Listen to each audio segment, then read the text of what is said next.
Bonjour à toutes et à tous. Merci à vous de vous être joints à nous pour ce webinaire sur le brief de filière béton qui a été réalisé par le Hub Bas Carbone. Nous allons attaquer dans quelques instants. Nous attendons que chacun ait pu se connecter. Vous êtes pour l'instant 200 inscrits et 200 connectés, pardon. Et le nombre est en train de monter crescendo. Donc on patiente quelques instants et puis on attaque tout de suite.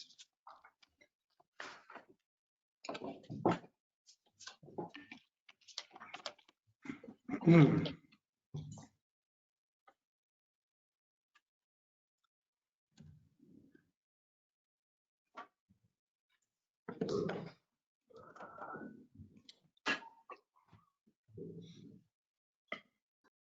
voit bien mon écran, c'est bon? Je remets le son.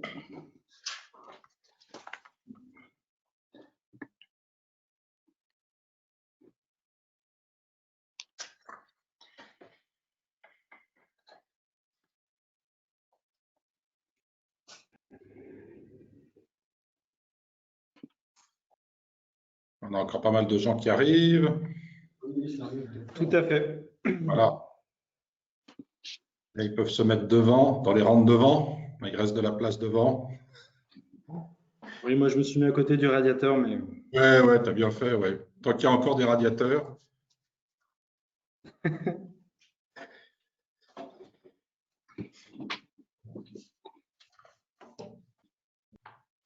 Voilà, nous sommes... oui, ça commence à se... Ah non, c'est pas encore tout à fait stable. Il faut dire qu'il fallait prendre le temps de prendre son café quand même.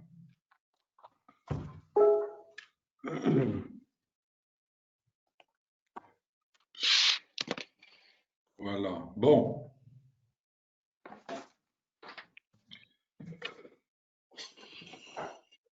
« 180, 14h03. Encore une petite minute, allez, 14h03. Oui, c'est en train de... Les gens sont tous en train de se connecter, on attend encore une petite minute. On se donne encore juste une petite soixantaine de personnes et puis on attaque.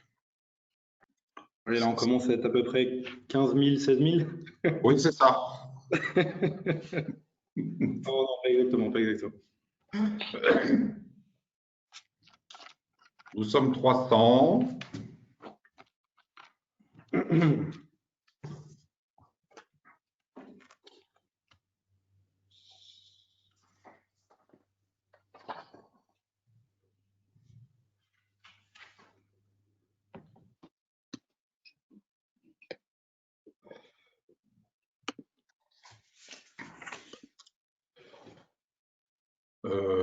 Voilà, 300. Il y a encore du monde qui arrive. Oui, c'est l'heure du café. C'est l'heure du café. Il faut.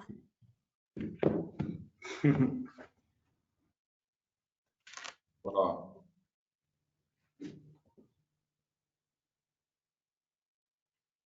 Bon, j'ai l'impression qu'on va pouvoir commencer. Oui, je pense qu'on peut commencer. Allez, bon, écoutez, voilà, bonjour, bonjour à tous et à toutes. Merci de vous joindre à cette première, ce brief béton inauguré par IFPEB et Carbone 4 dans le cadre du Hub des prescripteurs bas carbone. Voilà plus d'un an qu'on a lancé l'initiative du Hub.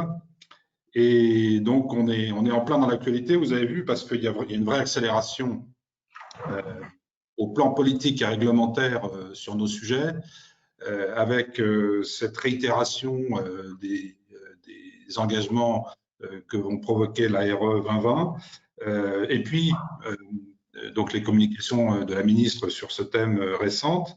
D'un autre côté, la mobilisation des acteurs qui évidemment veulent faire valoir les qualités propres de leurs activités, à juste titre. Et donc je pense que plus que jamais, il y a la nécessité d'un débat rationnel, contradictoire mais documenté entre les acteurs pour véritablement faire que cette nouvelle réglementation RE 2020 soit une chance et non pas une impasse. Voilà. Donc, je voudrais remercier vraiment profondément donc, les équipes qui ont travaillé à la qualité de ce brief, hein, les équipes d'IFPEB, animé par Christophe, et puis les équipes de Carbone 4 également. Nathan est présent là, pour nous présenter le document. Voilà, je crois qu'on a vraiment un document de grande qualité. Je voudrais remercier également les acteurs économiques qui nous accompagnent dans le cadre du hub des prescripteurs bas carbone. Le brief béton est vraiment à l'image de ce qu'est l'IFPEB, la tradition de l'IFPEB de faire travailler ensemble de façon cohérente des acteurs très divers de la chaîne. Et vous allez voir que dans le cas du béton, c'est indispensable qu'on puisse travailler de cette manière. Donc, merci à tous les acteurs économiques qui ont participé à ce travail, pour leur travail collectif, leur transparence dans cette affaire. Voilà, donc écoutez, le béton, vous allez voir que, évidemment, matériau central emblématique de la construction depuis 150 ans, un peu moins, 130 ans, disons. Je crois que dans le cadre, mais également matériaux intenses en carbone, voilà, donc je crois que dans le cadre de la course qui est engagée vers le bas carbone, nous avons là un document qui va nous permettre d'analyser comment le béton va pouvoir être apprécié sous l'angle de sa contribution à la performance carbone de l'ensemble de la construction, rapporté au mètre carré. Donc, il y a évidemment un aspect, vous allez le voir, de progrès technique propre au ciment lui-même. Donc là, on est dans un rapport au mètre cube de ciment. Et puis, on va voir aussi que ce qui est très important, c'est qu'en intégrant le béton dans ce qu'il représente dans la construction, eh bien, on en passe à une analyse au mètre carré finalement. Et il va s'agir, comme vous allez voir, d'essentialiser ce matériau noble, de le conserver avec discernement pour ce pourquoi il le mieux fait dans la construction pour contribuer in fine à une performance carbone exceptionnelle. Voilà, donc, et vous allez voir effectivement que pour faire ça, eh bien, comme je le disais en préambule, il est indispensable de travailler en équipe. Il n'y a pas de bonne conception béton bas carbone si le prescripteur, le donneur d'ordre, le maître d'ouvrage n'est pas conscient des enjeux, ne transmet pas à ses bureaux d'études et à ses architectes ses préconisations, ses envies, ses souhaits, son ambition sur le thème. Si ces derniers ne sont pas capables d'instruire le dossier, ben, il ne se fait rien de bien. Et puis, si l'entreprise n'est pas capable de mettre en œuvre, il ne se passe rien non plus. Et si, in fine, l'industriel n'accompagne pas le mouvement, bien évidemment, il n'y a pas de construction bas carbone. Donc, voilà, donc c'est une affaire de collectif, cette histoire c'est une affaire de collectif et de rigueur. Voilà, donc on est bien dans le cadre de l'IFPEB et de Carbone 4, dans le collectif et dans la rigueur. Et donc, ce brief béton, je le pense, va pouvoir vous aider à comprendre l'enjeu et à m'instruire et à effectivement faire émerger cette économie bas carbone de la construction. Voilà, donc la parole aux spécialistes. Christophe, je te laisse démarrer la présentation. Merci Laurent pour cette introduction motivante. Bonjour à toutes et à tous, je suis Christophe Rodriguez, je suis directeur adjoint à l'IFPEB et c'est un grand honneur pour nous aujourd'hui de vous présenter en 2 heures, puisqu'on va rester ensemble jusqu'à 16 heures, 3 mois, le fruit de 3 mois de travail, un grand travail collectif. On aura l'occasion de saluer les différentes énergies qui se sont mobilisées pour proposer une analyse objective de l'ensemble des leviers qui vont permettre d'aller sur le chemin de la neutralité carbone dans la filière béton. Donc, on commencera par quelques mots de contexte sur les objectifs de ce hub des prescripteurs bas carbone que Laurent nous a dépeint. Ensuite, nous vous partagerons les messages clés du brief que nous avons réalisé sur la filière béton, un document clé avec un certain nombre de messages qui seront mis à disposition à la suite du webinaire d'ailleurs. Nous aurons un moment de partage, puis nous partagerons avec vous le résultat d'un grand appel à innovation qu'on a lancé début septembre et on a pu identifier un certain nombre de solutions qu'on vous présentera et notamment, petit teasing, on a 2 coups de cœur qui ont été élus, votés par les membres du hub, identifiés comme vraiment des solutions prometteuses. Voilà pour le programme et sans transition aucune, on vous propose de commencer par quelques éléments de contexte. Alors tout d'abord, quel est l'ADN de ce hub des prescripteurs bas carbone? Quelques éléments en fait, de contexte. Depuis quelques dizaines d'années, nous avons su tous collectivement nous construire une véritable culture de l'efficacité énergétique. Nous savons que le meilleur kilowattheure est celui qui est économisé, qui n'est pas dépensé. Nous n'avons pas forcément besoin de faire des calculs d'ingénierie pour savoir que l'orientation d'un bâtiment, la surface de vitrage, la typologie des vitrages, le rendement de la production énergétique va influer la performance énergétique. En fait, finalement, après plusieurs dizaines d'années, les calculs d'ingénierie viennent plutôt sanctuariser des intuitions puisqu'on a développé une culture de l'efficacité énergétique. Le grand challenge que nous avons tous, c'est que nous souhaitons d'ici 2050 être neutres en carbone, ce qui signifie que nous ne pouvons pas nous laisser 30 ans pour apprendre une nouvelle culture qui serait une culture du bas carbone. Donc le premier objectif du hub des prescripteurs bas carbone, c'est vraiment d'accélérer l'apprentissage et le développement d'une culture commune, collective du bas carbone. Ça, c'est le premier objectif. Le premier objectif, et je crois qu'on a un petit problème d'affichage. Est-ce que c'est mieux? On voit tout le slide? On ne voit pas la partie droite. Très bien. Écoutez, je poursuis. Le deuxième axe principal de ce hub des prescripteurs bas carbone, c'est de créer des éléments, de mettre à disposition des outils concrets, opérationnels et d'animer des études collectives pour aider une prescription éclairée. Laurent l'a signalé tout à l'heure, on est dans une logique de travail d'équipe, mais on est aussi dans une logique de mettre en lumière, mettre en visibilité les points forts, les points faibles de chacune des solutions pour aider à ce que la prescription bas carbone soit la plus objective, la plus éclairée possible. Et puis enfin, le troisième axe du hub des prescripteurs bas carbone, c'est impacter de façon positive. On est vraiment dans une logique de communication par la preuve, communication par l'exemple. Notre ambition est de mettre en avant les meilleures pratiques, les meilleures solutions, donc vraiment dans une démarche positive pour stimuler la compétition et qu'on ait tous très envie d'aller vers les solutions les plus pragmatiques et les plus performantes. Voilà pour les objectifs du hub des prescripteurs bas carbone. Et donc, pour ce faire, une feuille de route assez concrète, puisque d'un côté, nous avons mis en œuvre un certain nombre d'outils très concrets, très opérationnels qui aident à faire cette prescription bas carbone. Et de l'autre côté, nous animons des études collectives. On avait eu l'occasion de faire une première communication publique avant l'été. On avait partagé un certain nombre de messages clés. Et aujourd'hui, nous allons vous présenter le fruit d'un travail de 3 mois que nous avons fait sur la filière béton. J'en profite pour remercier les différentes communautés, puisqu'aujourd'hui, nous avons une grande communauté de maîtres d'ouvrage qui sont membres du hub des prescripteurs bas carbone, et c'est grâce à eux aujourd'hui qu'on a pu mener ces études et qu'on est tous ensemble pour échanger sur la filière béton. Je salue aussi une nouvelle communauté qu'on a lancée début septembre de maîtres d'œuvre qui ont rejoint l'aventure du hub des prescripteurs bas carbone, qui nous ont beaucoup aidés dans nos analyses, et je fais évidemment un clin d'œil chaleureux de CSTB aussi qui est venu nous aider dans nos analyses et qui a beaucoup contribué aux différentes études qu'on va vous présenter dans quelques instants.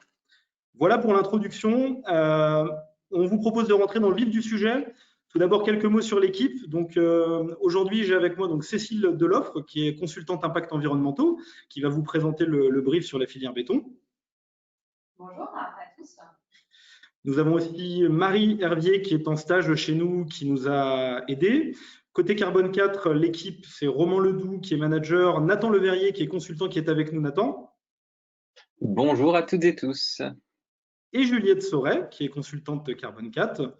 Et enfin, je salue Frédéric Ménard, qui est consultant transition bas carbone, qui est venu muscler notre expertise sur le sujet du béton. Bonjour à tous. Et voilà, sans transition aucune, on vous propose de rentrer dans le vif du sujet. Et Cécile, je te laisse la parole pour nous présenter les messages clés du brief filière béton.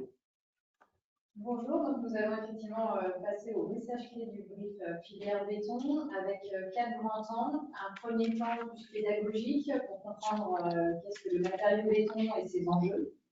On évoquera ensuite 2 leviers. Le premier levier qui correspond à la réduction des volumes et ensuite la réduction de l'intensité carbone à l'échelle du ciment et du béton. Enfin, nous terminerons par une 4e partie sur la mise en parallèle du béton et de sa trajectoire au niveau des industriels et des différents acteurs en correspondance avec les trajectoires 2030 et 2050 et les objectifs de la SNBC.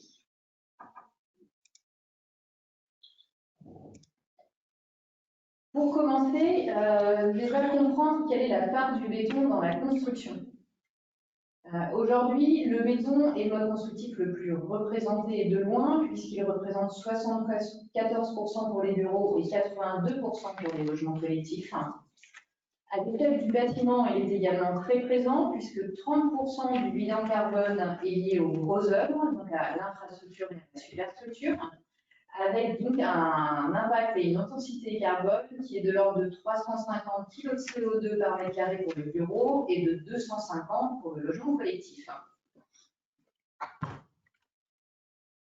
Si ensuite, on essaye de comprendre d'où vient l'intensité carbone du béton, commençons déjà par voir le processus de fabrication de ce matériau.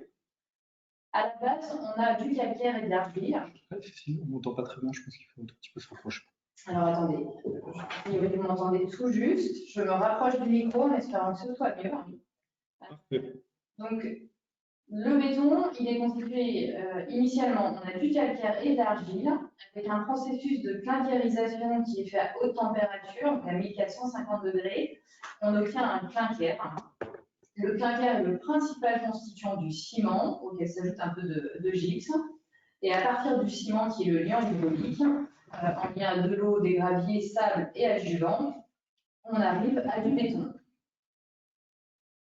Si maintenant on essaye de comprendre les différences entre répartition massive d'un béton non armé versus empreinte carbone, on s'aperçoit que d'un point de vue massique, c'est bien évidemment les granulats et le sable qui sont largement les plus représentés, ce qui n'est en fait pas du tout le cas au niveau de l'empreinte carbone. Vis-à-vis de l'empreinte carbone du béton, c'est le ciment qui ne représentait que 12% en masse, mais qui représente 94% des émissions carbone de ce matériau.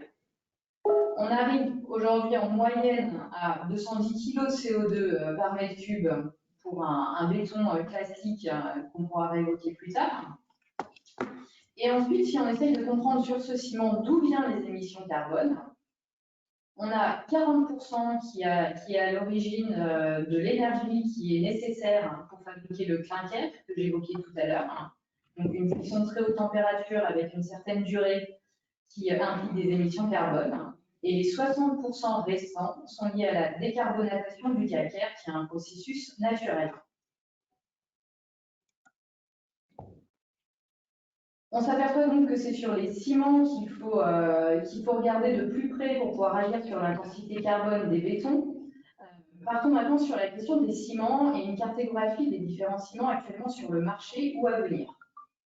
On a donc un certain nombre de ciments courants, sachant que tous les ciments sont régulés par des normes, donc c'est un produit très cadré. Et suivant la nature et la composition des ciments, on a différentes typologies.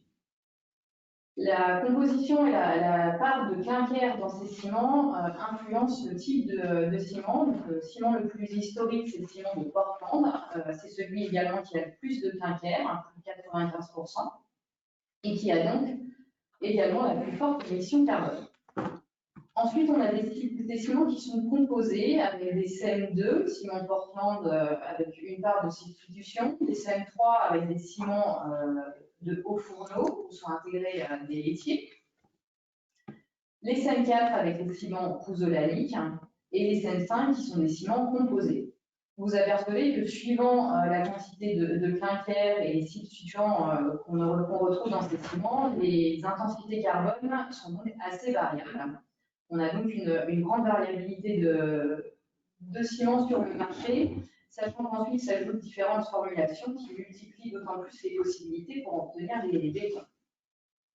Alors, on a un petit souci technique. A priori, l'écran est un petit peu coupé en deux. Donc, je vais tenter de refaire le partage d'écran tout de suite en live. Désolé, ce sont les aléas du direct. Voilà, je recommence mon partage d'écran et j'espère que cette fois, ça va fonctionner. Crac. Est-ce qu'on voit mon écran ou pas? Mince. Hop. Je m'excuse pour le petit aléa technique, mais certains nous ont informé qu'on avait un petit décalage. Est-ce qu'on voit mon écran? Oui. Voilà. Merci Nathan pour la supervision technique. Et je propose qu'on fasse comme ça. Est-ce qu'on voit bien mon écran ou pas? Oui, je propose qu'on fasse comme ça parce qu'il y avait un petit aléa technique. Et donc voilà, un peu ça vous donne une idée de l'agilité de l'équipe du hub des prescripteurs Bacarbon. Voilà, donc j'avais fait une première partie sur les ciments courants. S'ajoute ensuite un certain nombre d'autres ciments. On a ensuite les ciments ternaires. Parmi ces ciments, on retrouve des ciments dits LC3 qui sont constitués de métakaolin. Qu'est-ce que le métakaolin? C'est de l'argile calcinée. On fera un focus juste après sur ce type de ciment pour que vous en sachiez un petit peu plus. Et dans ces ciments, on a aussi des CEM2, CM et des CEM6 qui arriveront plus tard sur le marché. Donc aujourd'hui, malheureusement, nous n'avons pas de données à partager puisqu'ils sont en cours de développement. Et les derniers types de ciments sont les ciments alternatifs qui sont géopolymérisés, avec un liant alcalin A3 qui permet d'obtenir ces ciments. Nous allons donc maintenant évoquer un peu plus les trois ciments que vous retrouvez sur la droite de cette présentation et je laisse dans un premier temps la parole à Nathan pour évoquer un peu plus la question des laitiers de hauts fourneaux et des ciments associés. Oui, merci Cécile. Alors moi je vais prendre 5 minutes, peut-être un peu plus pour parler des ciments de laitier de hauts fourneaux, puisque vous à partir de laitier de hauts fourneaux, donc vous l'avez compris dans la diapositive précédente présentée par Cécile, donc pour les ciments CEM2, CEM3 et CEM5, on vient remplacer une partie du clinker, donc qui constitue l'essentiel de l'empreinte carbone des ciments par des laitiers de hauts fourneaux. Ça vient ainsi réduire l'empreinte carbone de ces ciments. Donc, il existe une controverse sur la façon de compter l'empreinte carbone des laitiers de hauts fourneaux. Et c'est ce que je vais m'attacher à essayer d'expliquer ici, puisque la complexité donc de comptabiliser l'empreinte des laitiers naît du fait que ces laitiers de hauts fourneaux donc sont produits dans les hauts fourneaux en même temps que l'acier, et donc pour attribuer l'empreinte carbone donc totale des hauts fourneaux entre les deux coproduits des hauts fourneaux que sont l'acier et les laitiers, entre autres coproduits. Il y a plusieurs méthodes et c'est le choix de cette méthode et l'application de cette méthode qui fait l'objet d'une controverse. Donc je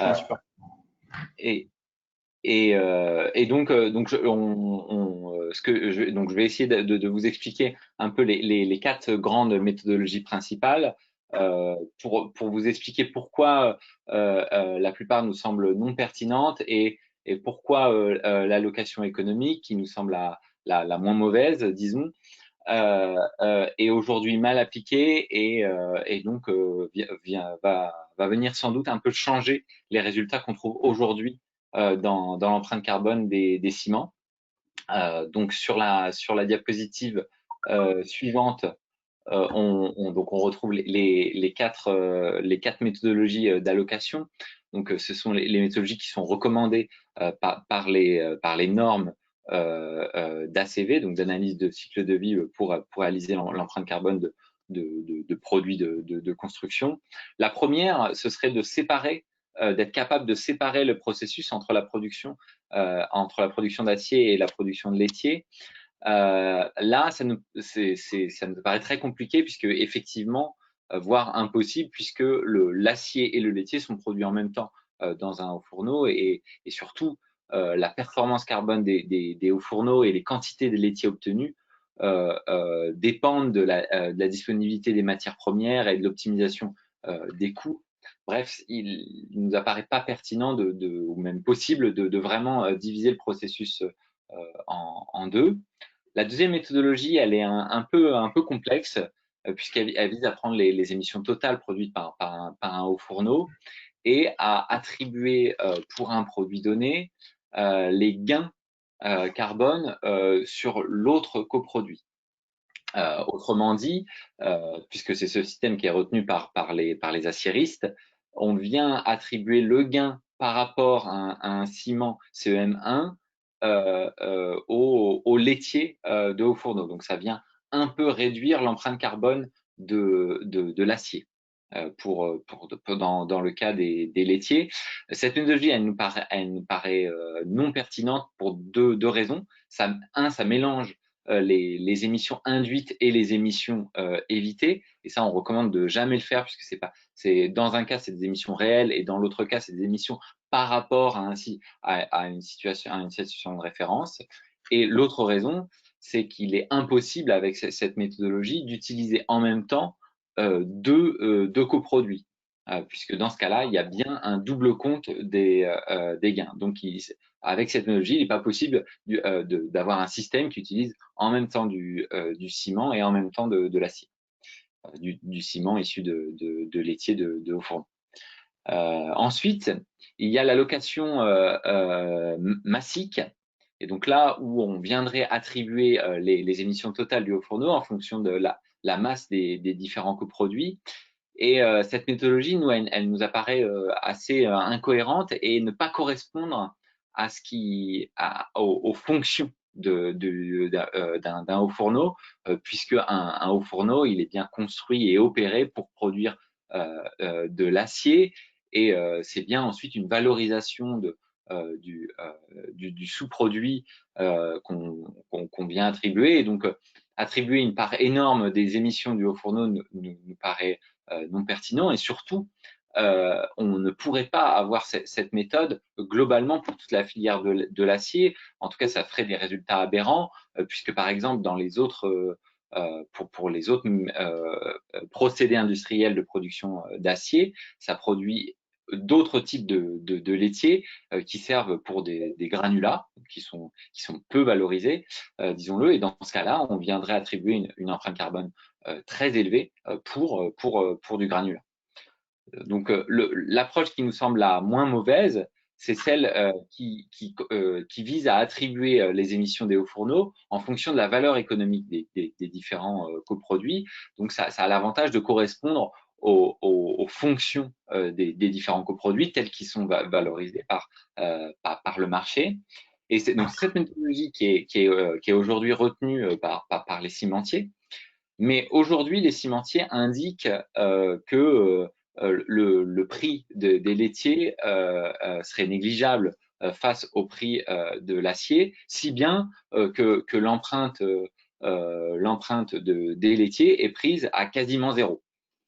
Et ça, dans tous les cas, ça nous apparaît pas totalement vrai, puisque le laitier a un prix de l'ordre de quelques pourcents de celui de l'acier. Et si bien qu'en faisant des petits calculs d'ordre de grandeur, on se rend compte qu'une bonne application de cette méthodologie viendrait significativement augmenter l'empreinte carbone des ciments par rapport aux valeurs qu'on retrouve aujourd'hui. Et l'ordre de grandeur, c'est quelques dizaines de kilos de CO2 par mètre cube de béton par rapport aux valeurs qu'on retrouve aujourd'hui dans les CEM. Voilà pour essayer les enjeux d'allocation. Et pour donc à la diapositive suivante, un point important, important, donc encore la diapositive suivante, juste pour vous indiquer que l'enjeu carbone lié au laitier, c'est pas uniquement de bien le compter, mais c'est avant tout un enjeu de disponibilité. Le laitier n'est pas la solution miracle, dans le sens où aujourd'hui, c'est déjà 80% de la ressource de laitier disponible dans le monde est déjà utilisée pour faire des ciments. Et donc, on estime que la production d'acier par Haut-Fourneau, globalement, ne va pas augmenter dans le monde, va rester relativement stable. Et en France, c'est uniquement quelques sites industriels, si bien que vous pouvez retenir à l'horizon 2030, le potentiel maximum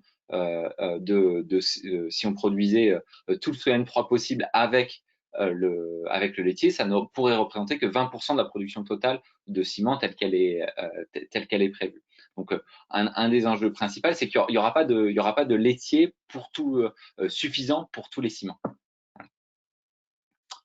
Voilà pour l'enjeu des laitiers de hauts fourneaux. Merci Nathan, et du coup on redonne la parole à Cécile. Donc on avait deux problèmes techniques. Le premier, c'était l'écran. Je crois qu'à présent vous voyez bien l'ensemble de la présentation. Sachant que j'en profite pour vous répondre, oui, la présentation sera évidemment envoyée à l'issue du webinaire, et vous aurez d'ailleurs même accès au brief, au message clé du brief ainsi qu'au book innovation qu'on va vous présenter dans quelques instants. Et le deuxième souci technique, c'était a priori qu'on n'entendait pas suffisamment bien Cécile. Donc Cécile a fait un petit exercice vocal et normalement on va bien l'entendre. Voilà, on attaque. Merci. Donc, je me suis rapprochée du micro, j'espère que ce sera beaucoup mieux pour vous. On a parlé des ciments issus des laitiers de hauts fourneaux. On souhaitait faire deux autres focus. Le premier, donc, c'est les LC3 métakaolin flash.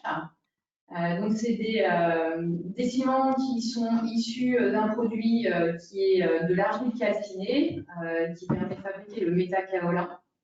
Quel est son intérêt? La calcination permet, par rapport à un clinker, d'avoir beaucoup moins besoin d'énergie, puisqu'on a une calcination qui se fait à 600-850 degrés pendant quelques secondes, d'où le terme de flash. Ça nous permet d'avoir un bilan carbone qui est bien plus favorable que celui du clinker. Il permet également d'avoir des améliorations en termes de résistance mécanique et de durabilité du béton qui sont augmentées. L'avantage également à noter, c'est qu'une ressource indépendante du monde industriel, donc qui permet de garantir une meilleure disponibilité. J'en profite pour un petit clin d'œil. On a par exemple la Société du Grand Paris qui a lancé un certain nombre de travaux dans le cadre du Grand Paris Express, qui intègre notamment une étude menée sur les métakaolins, dont le but est d'augmenter le taux de substitution de métakaolin, de substitution du clinker par du métakaolin, et qui réfléchit à récupérer les déblais pour mettre en place de la flash calcination. Donc voilà, une approche très intéressante, et ces métakaolins sont à venir sur le marché et sont de plus en plus développés. Ensuite, les géopolymères, qui était la dernière catégorie des ciments que j'ai évoqués juste précédemment. Ces géopolymères ont un très grand avantage puisqu'ils ont un système d'activation à froid qui permet du coup d'éviter toute la consommation d'énergie et les émissions carbone qui y sont associées à rapport au clinker. Il a aussi des avantages de bonne résistance qui sont obtenus en 24 heures et de capacité de fixation des métaux lourds. Donc voilà pour les focus des deux autres ciments. Nous avons donc fait une première partie sur les définitions et enjeux du béton. Nous passons maintenant aux deux leviers de réduction de l'intensité carbone de ce matériau. Le premier étant la réduction des volumes. Le premier enjeu pour nous sur lequel on a souhaité mettre l'accent, c'est de diminuer le besoin et la consommation en béton. Pour faire un parallèle avec une phrase connue du monde de l'énergie, le meilleur béton bas carbone est avant tout celui qu'on ne coule pas. L'enjeu est donc de passer d'un recours qui est aujourd'hui massif à un usage optimisé et de mettre le bon matériau au bon endroit, en lien à leurs atouts et leurs bénéfices. Pour cela, on a identifié un certain nombre d'actions clés qui sont associées à différents acteurs tout au long de la chaîne de construction, que ce soit maîtrise d'ouvrage, maîtrise d'œuvre ou entreprise. Si on rentre un peu plus dans le détail, en commençant par la programmation, le premier levier est bien sûr de préserver l'existant grâce à la rénovation, mais également au réemploi et à l'économie circulaire. Un petit parallèle, on peut économiser jusqu'à 300 kg CO2 par mètre carré quand on réutilise une structure existante d'un bâtiment, ce qui n'est pas anodin à l'échelle d'une construction. Il faut bien évidemment anticiper la réversibilité pour pouvoir reconfigurer le bâtiment aux besoins, passer du bureau au logement pour exemple, et allonger la durée de vie de nos bâtiments plutôt que d'avoir à déconstruire pour reconstruire pour un nouvel usage. On passe ensuite à la conception. On a d'abord des leviers architecturaux qui sont importants, la question du design léger et de la frugalité, la question d'augmenter la complexité aussi pour réduire les volumes de matériaux avec de béton, optimiser la géométrie et notamment avoir des structures qui plombent pour éviter les reprises de charge et les problèmes de poutres. Enfin, les leviers techniques, la structure légère également, des constructions mixtes qui permettent d'allier les différentes capacités des matériaux. Le recours à des bétons contraints permet aussi de réduire l'intensité et l'impact carbone à l'échelle du bâtiment. Et enfin, rester vigilant à éviter tout surdimensionnement qui implique plus de béton coulé et donc plus d'impact carbone.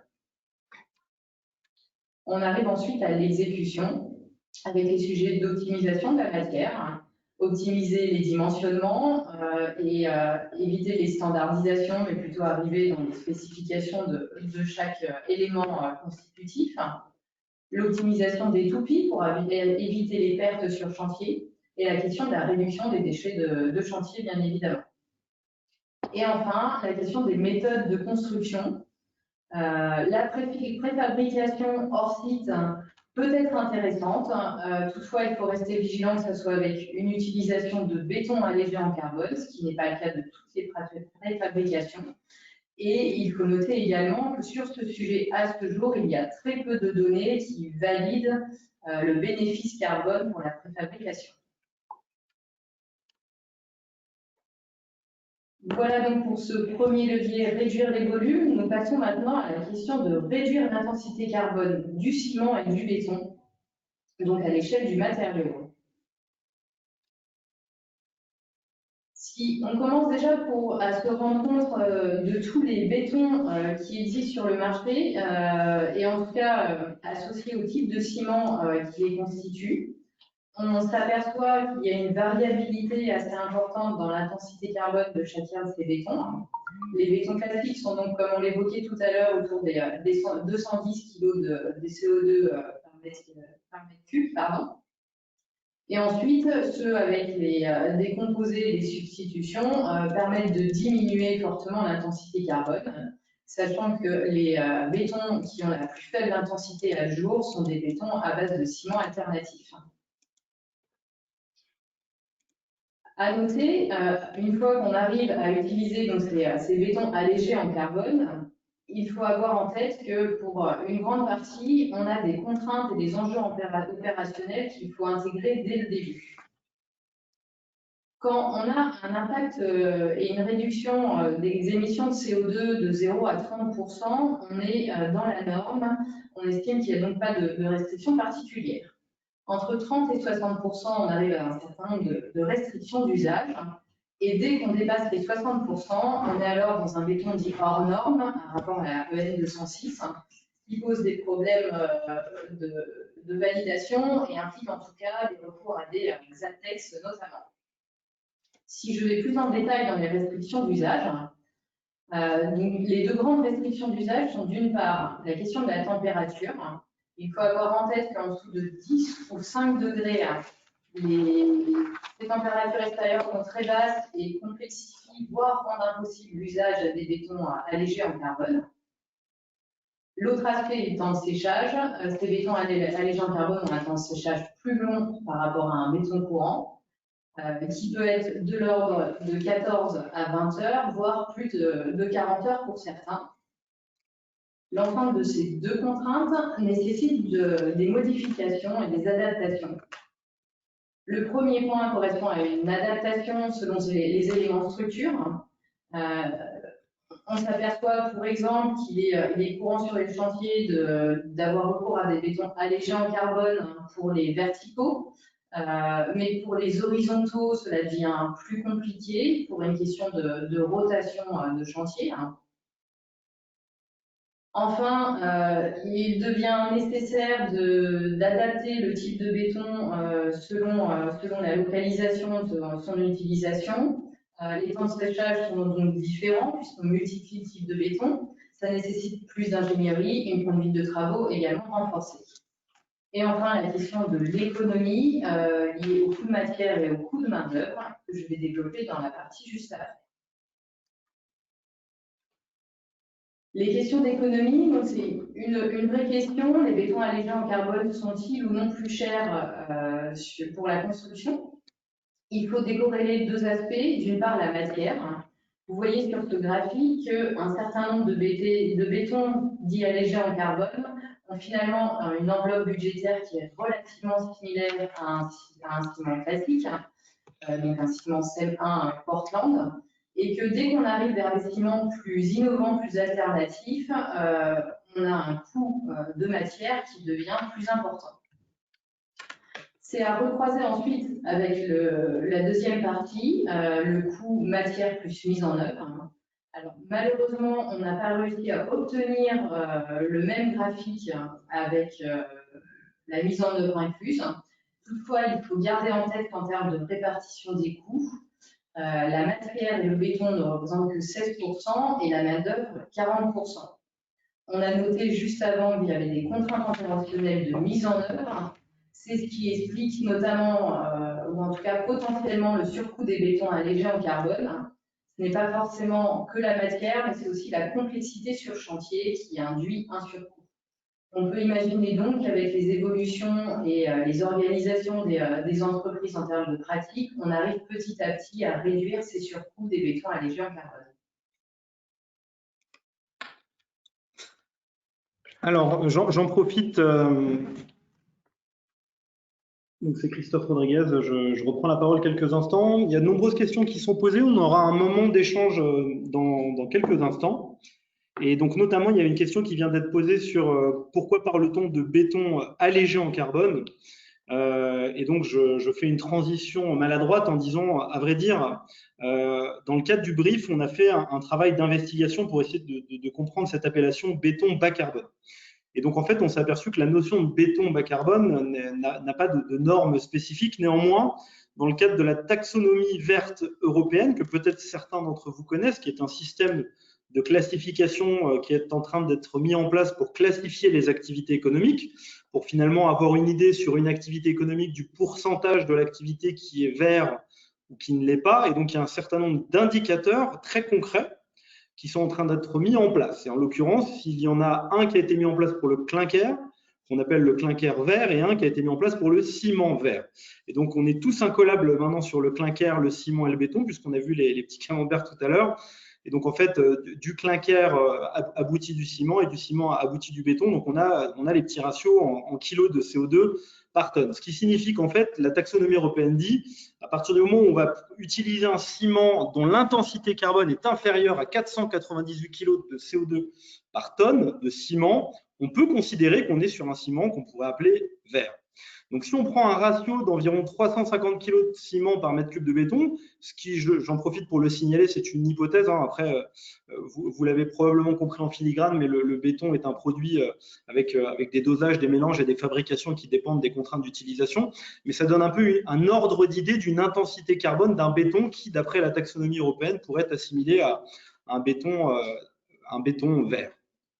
Donc ça, c'était le premier point qu'on souhaitait partager avec vous pour avancer sur cette notion de béton allégé en carbone versus béton bas carbone.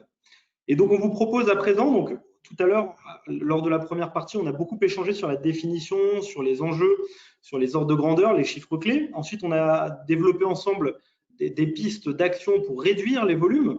On vient d'aborder ensemble le deuxième sujet qui est l'intensité carbone. D'un côté, on réduit les mètres cubes, de l'autre côté, on réduit l'intensité carbone, donc les kilos de CO2 par mètre cube. Et on vous propose à présent une petite projection horizon 2030-2050 et on va partager avec vous des réflexions que nous avons pu avoir. Et pour ce faire, je laisse la parole à Frédéric Ménard. Et du coup, il va falloir parler bien fort pour qu'on entende bien. Parler bien fort. Bonjour à tous.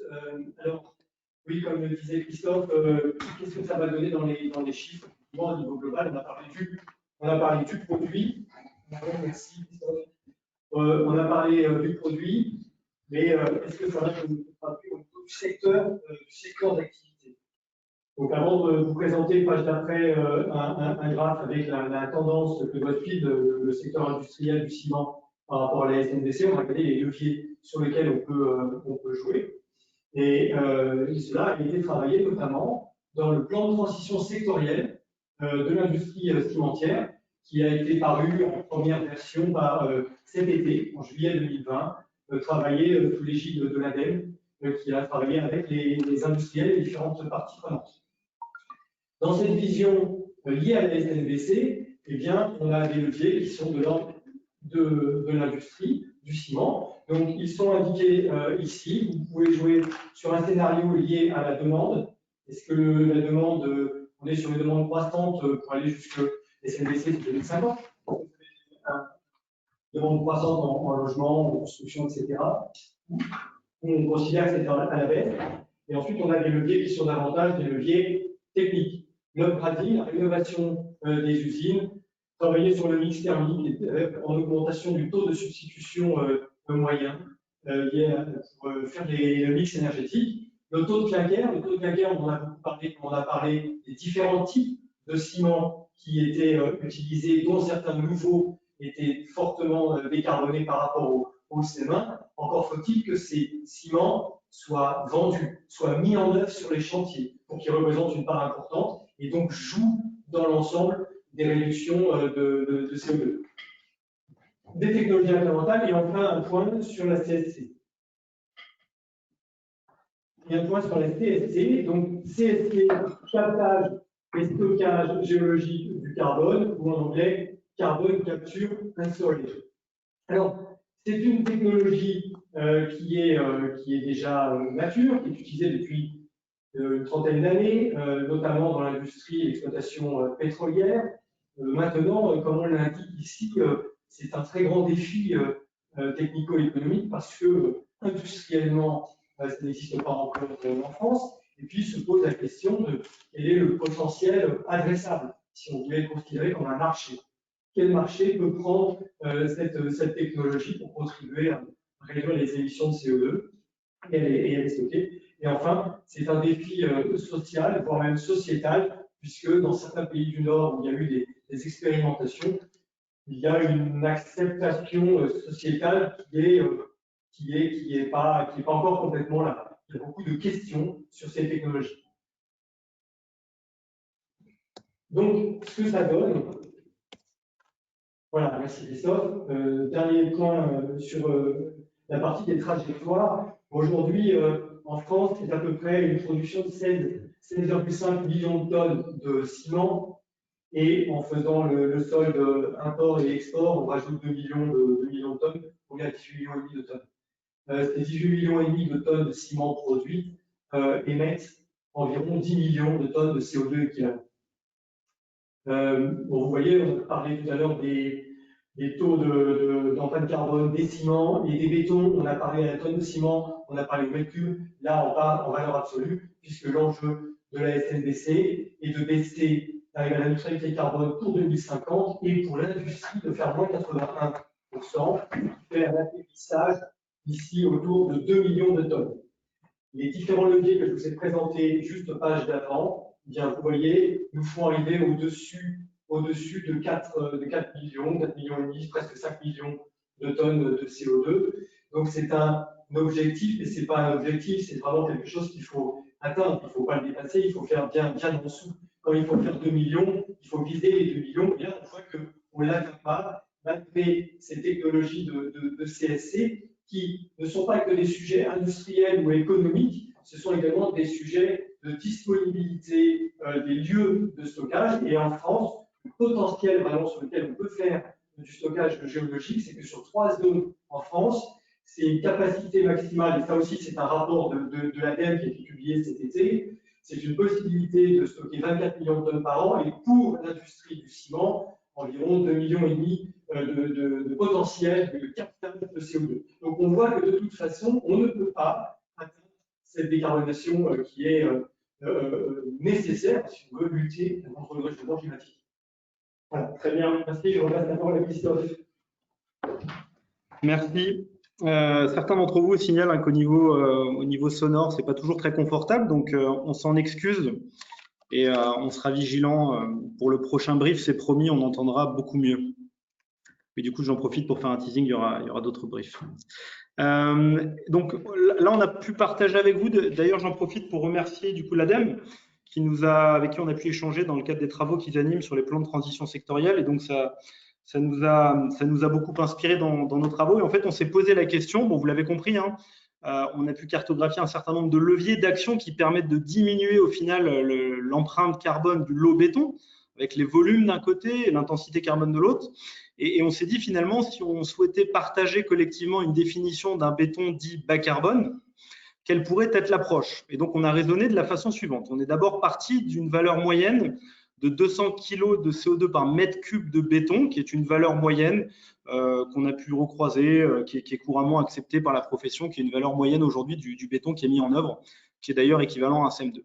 Donc ça, c'est la valeur moyenne dont on est parti. Et puis ensuite, on s'est dit, de façon très simple, en fait, si on raisonne par l'absurde, et du coup, il y a une question qui a été posée sur le pourcentage d'économie possible en travaillant sur les volumes.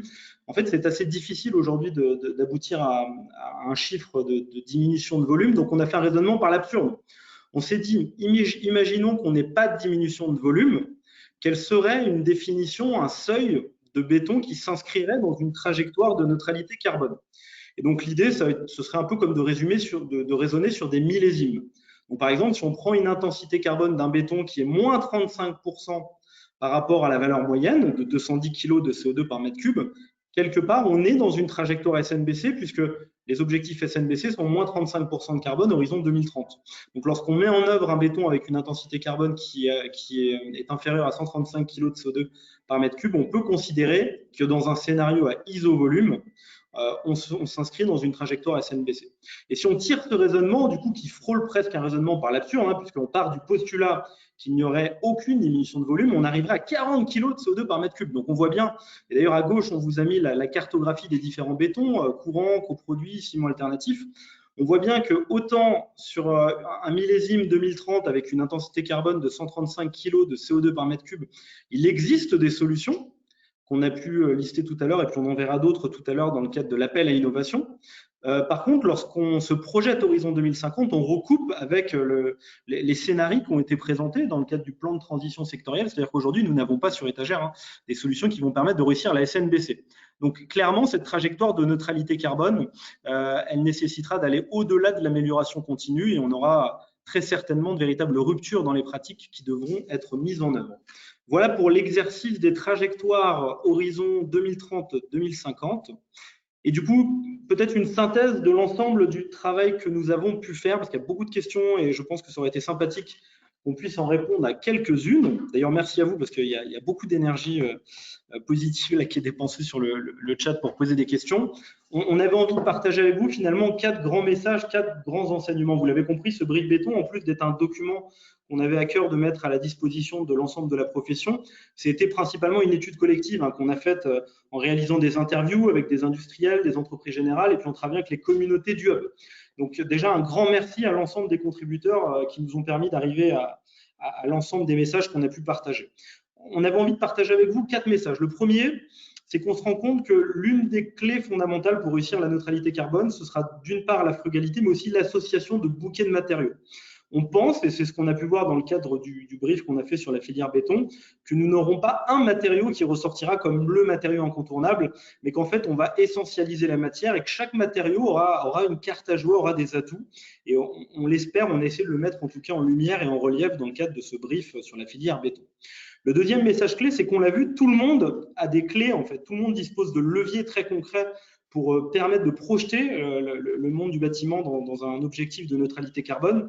Et donc, on n'a pas une filière, un métier qui tout seul va réussir à faire le travail, mais c'est vraiment un travail collectif. Et donc, ça a été assez passionnant d'identifier finalement comment chacun pouvait contribuer. Le troisième message, c'est qu'aujourd'hui, la notion de bas carbone est beaucoup utilisée, mais finalement, il n'y a pas de définition concertée collective.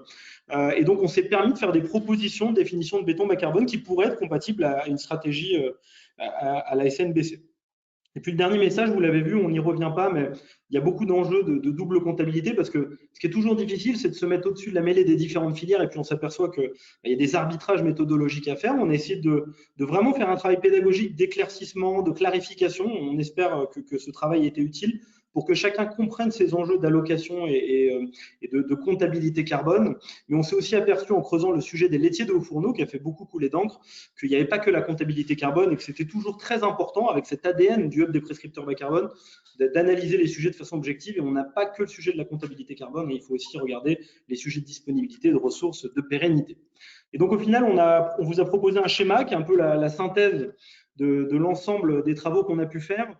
Finalement, pour projeter la filière béton dans une trajectoire de neutralité carbone, on a 3 grands leviers qui émergent. Le premier, qui est la préservation de l'existant. Cécile l'a bien détaillé tout à l'heure, où il faut se poser la question du bilan environnemental avant de démolir. Et puis, il faut se poser la question de l'équation construction neuve versus rénovation d'un parc existant. Le deuxième, c'est l'essentialisation de la matière. Je mets un mètre cube d'un matériau, quels sont ses atouts, quels sont ses points forts, ses points faibles, et donc on sera de plus en plus sur ces approches pragmatiques. Et puis le dernier levier, c'est l'intensité carbone avec les exercices qu'on a pu faire tout à l'heure sur la trajectoire et puis les définitions d'un béton bas carbone. Voilà pour la première partie de notre webinaire. Merci à vous pour votre attention. Il y a eu beaucoup de questions qui ont été posées. Et donc, on vous propose à présent un moment de partage et d'échange. On ne parviendra probablement pas à répondre à toutes les questions. Donc, je propose qu'on en fasse le maximum et potentiellement, on essaiera de répondre en parallèle sur le chat où on fera le jeu de questions-réponses par la suite. On commence peut-être par une première question. Nathan, je te laisse commencer par une première question. Moi, j'en ai noté pas mal. Oui. Alors moi de mon côté j'ai eu plusieurs questions qui reviennent sur les laitiers. J'en prends une de Monsieur Elamine, Olivier Elamine qui demande puisque les aciéries sont en train de migrer vers d'autres procédés, est-ce que la matière première est amenée à disparaître? C'est une question intéressante et qui donc insiste bien sur le deuxième enjeu hors comptabilisation. C'est bien un enjeu de pérennité de la ressource. En France, c'est seulement quelques hauts fourneaux qui produisent ces laitiers. Or, le béton est quand même un produit assez local et donc la disponibilité géographique dépend de l'existence de ces hauts fourneaux. Et il est important de comprendre qu'il y a deux moyens principaux de produire de l'acier, soit via hauts fourneaux, soit avec des fours à arc électrique. Et c'est le deuxième procédé qui est le plus bas carbone. Donc, dans un plan de transition, non pas cette fois-ci béton, mais acier, on voit bien que la filière secondaire, donc c'est la four à arc électrique, va se développer sans doute au détriment de la première. Et donc, ça pose vraiment la question de la disponibilité de ces laitiers. Voilà pour cette question. J'enchaîne avec une deuxième question de la même manière de Régis Nives qui demande donc on vous a dit quelques dizaines de kilogrammes de CO2 par mètre cube de béton. Est-ce qu'on peut préciser? Alors deux choses, hein. C'est significatif, c'est certain, c'est-à-dire les kilogrammes de CO2 supplémentaires qui vont être attribués, mais toutefois, ça ne remet pas en cause l'ordre de mérite des différents ciments. Autrement dit, un CEM3 reste d'un point de vue carbone plus performant qu'un CEM1.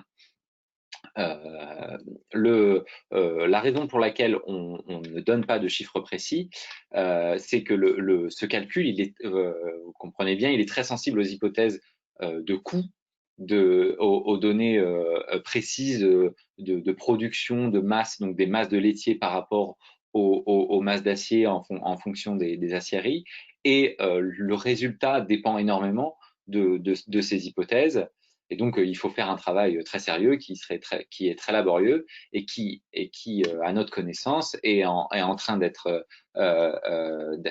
tranché par le ministère. Et donc, ça va être tranché prochainement. Mais on n'est pas capable de donner un chiffre très précis. Voilà. Oui, voilà, on n'est pas dans le secret des dieux. Nous, avec notre casquette Hub des prescripteurs bas carbone, l'objectif, c'est de rendre clair à chacun une problématique pour ne pas tomber dans des postures un petit peu dogmatiques. Donc, on a vraiment essayé de faire cet exercice pédagogique, que chacun puisse comprendre en fait la problématique. Voilà, donc on sait que le sujet sera tranché, on pense prochainement, mais voilà, pas plus d'informations à communiquer. Beaucoup de questions posées, je vais en prendre quelques-unes.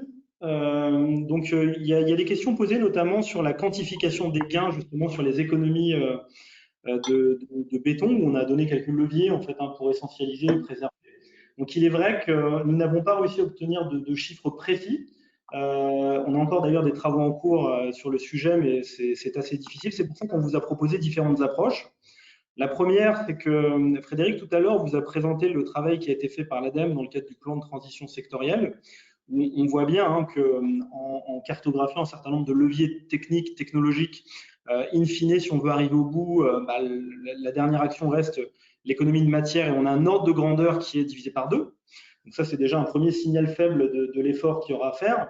Et puis après, la deuxième, c'est quand on dit diviser par 2, ayons à l'esprit, j'espère que le travail qu'on a pu vous présenter le met en lumière, mais c'est qu'en fait, les leviers sont nombreux. C'est-à-dire diviser par 2, c'est pas juste mettre moins de béton en espérant que le bâtiment tienne debout, ou c'est pas se dire on arrête de faire du béton, c'est pas du tout ça ce qui a été présenté. On se rend compte qu'en fait, il y a plusieurs approches pragmatiques, il y a des solutions, il y a déjà des arbitrages et des réflexions à avoir sur la construction neuve versus la rénovation. On a des solutions mixtes qui vont mêler les atouts du bois et du béton, par exemple, et on va vous en présenter une dans quelques instants dans le cadre de l'appel innovation qu'on a pu faire.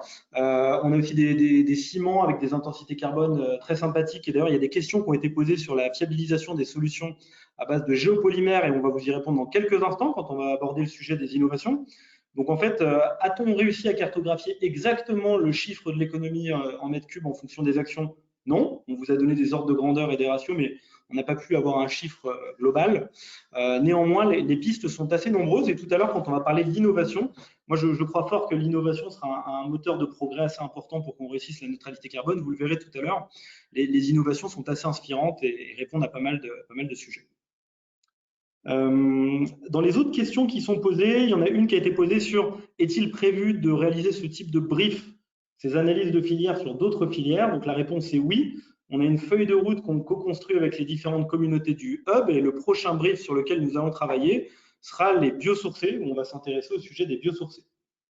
Donc ça permet de répondre à cette question.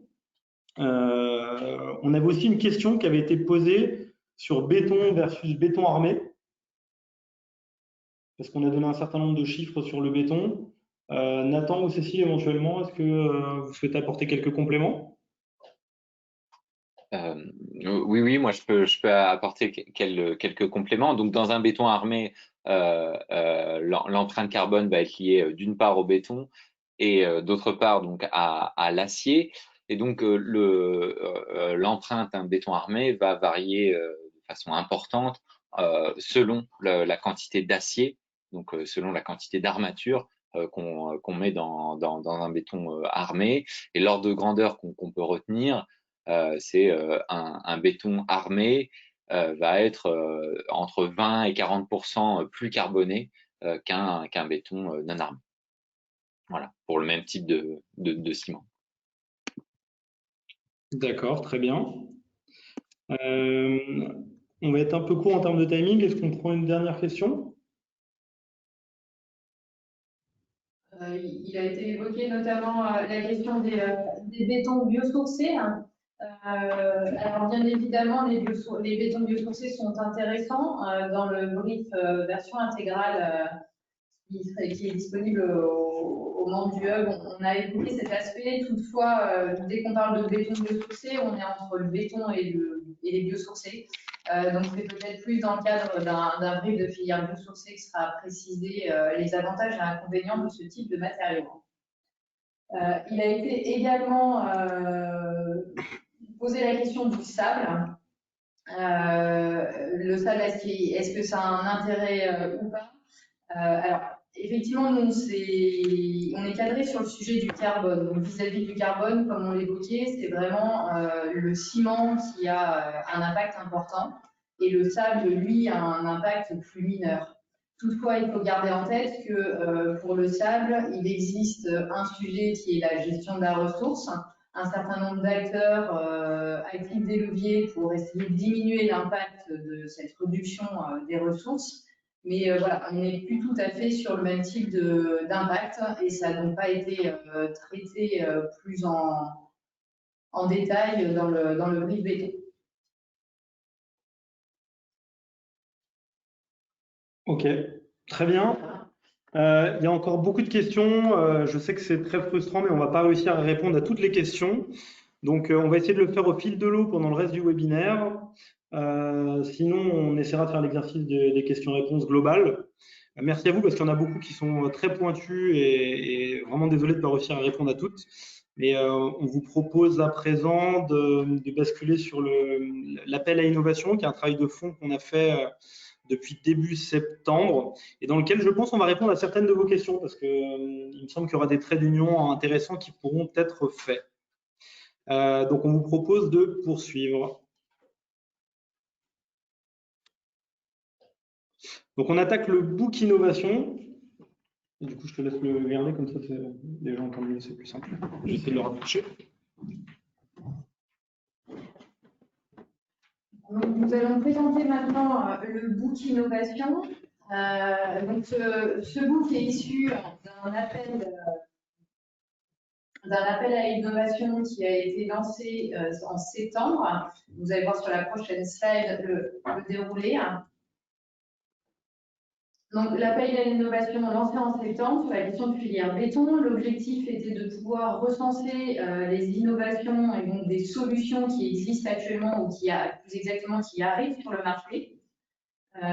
Pour cela, donc, une vingtaine de porteurs de projets ont répondu à ces appels et est arrivé ensuite un temps d'analyse qui a été effectué par les membres du hub des prescripteurs bas carbone. On a demandé à l'ensemble des porteurs un certain nombre d'éléments complémentaires d'ordre technique, de justificatifs des données carbone notamment, et des données, on va dire, plus technico-économiques pour comprendre l'usage de ces différentes innovations ainsi que leurs avancées dans leur développement. Je remercie donc à l'ensemble des porteurs de projets d'avoir participé à cet appel à innovation, puisqu'il n'est pas toujours évident et agréable de devoir justifier l'ensemble des bienfaits et des bénéfices de leurs innovations. Donc, merci beaucoup pour cette participation. À partir de cette phase d'analyse, a été retenue une quinzaine d'innovations qu'on va voir juste après, qui sont recensées dans le book de la filière béton. Et il a également été identifié deux coups de cœur, donc deux innovations que les membres du hub ont souhaité mettre un peu plus en avant.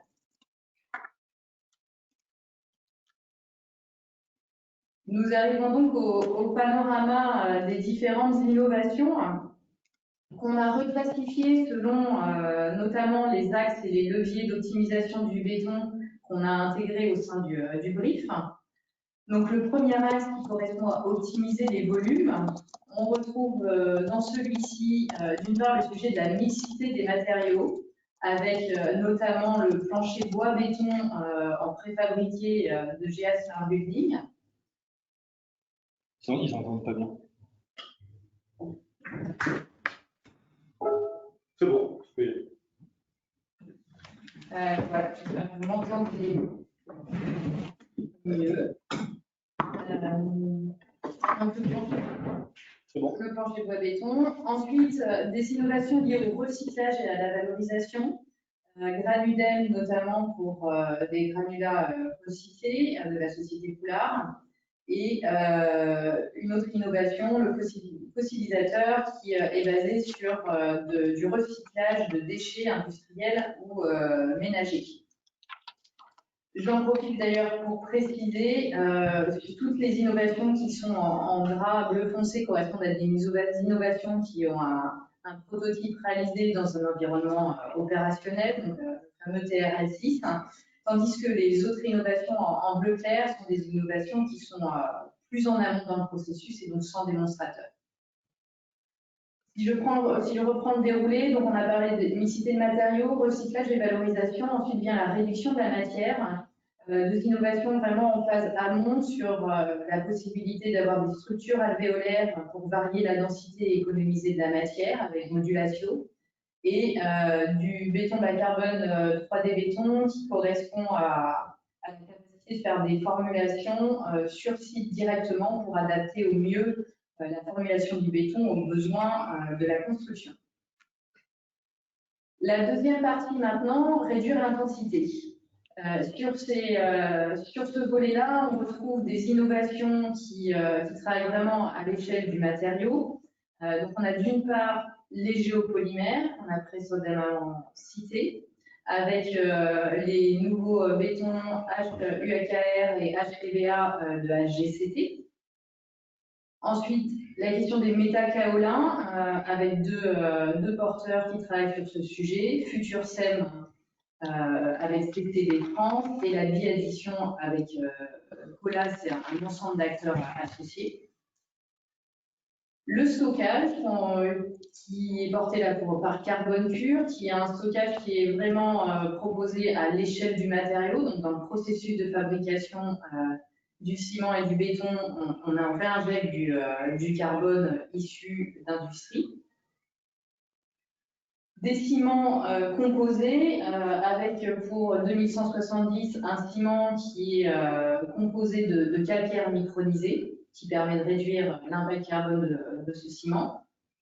Et enfin, un ciment plus alternatif avec Lignoroc qui propose, eux, des panneaux préfabriqués biosourcés alliant du bois et un liant minéral. Et en fait, une dernière catégorie qui correspond plus à du conseil avec la solution low carbotis du CERIB, qui est un service de conseil pour aider les différents porteurs de projets à optimiser leur bilan carbone sur un certain nombre de leviers. Voilà donc le panorama de ces solutions. Le book innovation sera diffusé à la suite de ce webinaire et vous retrouverez l'ensemble des détails de chacune des innovations.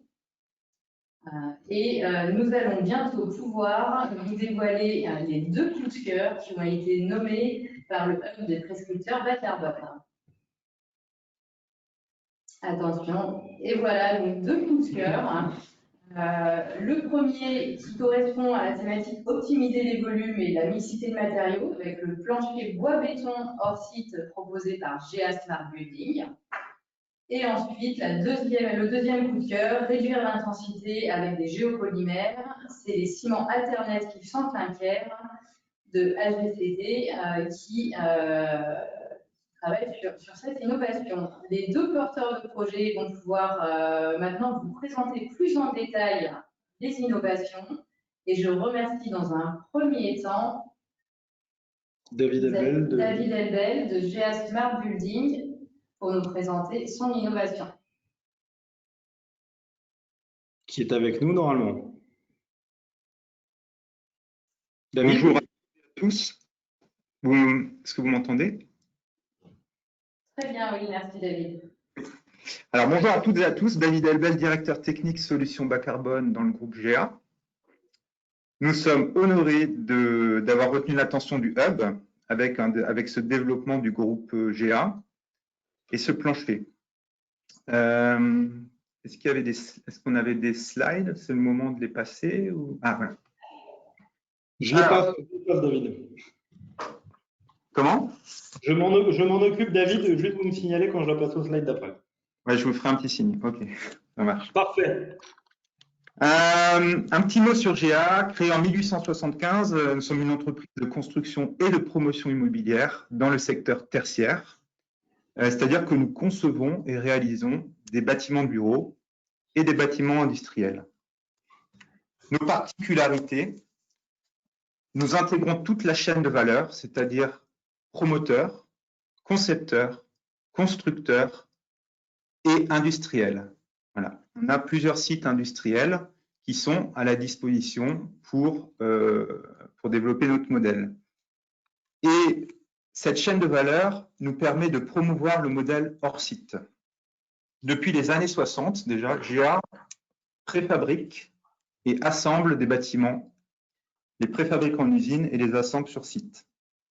Notre modèle de construction hors site s'appuie sur des technologies et des procédés techniques propriétaires, dont on a toute une gamme de procédés comme des planchers béton précontraints 100% filière sèche, des façades alu dites double B avec des stores intégrés, un système de GTB adapté à nos technologies et des modules de traitement d'air avec prise d'air en façade. L'optimisation de la performance énergétique est un enjeu pour GA depuis les années 70 et à l'époque, GA était une foncière. Donc l'objectif d'optimiser les performances énergétiques était dans un but de réduire la charge locative de nos locataires. Cette optimisation énergétique a atteint son apogée en 2015 lorsqu'on a eu notre siège qui s'appelle Agua à Toulouse, qui a été le premier bâtiment tertiaire labellisé BEPOS. Donc c'est un bâtiment qui est RT 2012 moins 90%.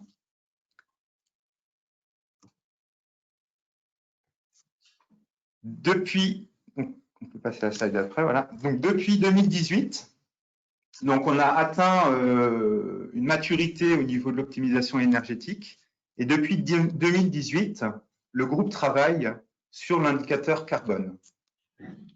On pense chez GA que la réduction de l'empreinte carbone des bâtiments passera par des produits décarbonés.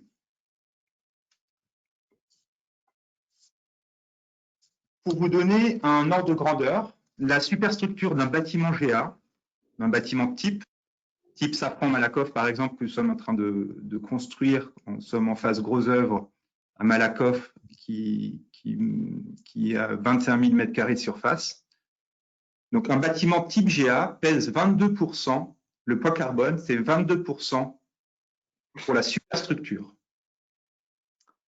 La superstructure, donc 22% du poids PCE, donc l'indicateur poids carbone, produits, construction et équipement. La part de la superstructure représente 22%. Et sur ces 22%, le lot plancher pèse 43%. Nous avons donc décidé en 2019 d'innover sur ce lot plancher afin de diviser par 3 l'empreinte carbone de nos planchers en béton précontraint. Et donc voici le produit qui résulte de ce développement qui s'appelle Atom Wood, plancher bois béton hors site de GA. Donc vous avez devant les yeux des éprouvettes semi-réelles de longueur 9 mètres avec une poutre lamelée collée et une table de compression en béton. Il faut préciser qu'en fait, le plancher va emporter 2 poutres lamelées collées sur une dalle de 2,70 m. Que sur la photo, ce sont 2 éprouvettes en T, qui ne sont pas T. Au sujet de la mixité des matériaux, le béton a toute sa place dans ce produit de plancher.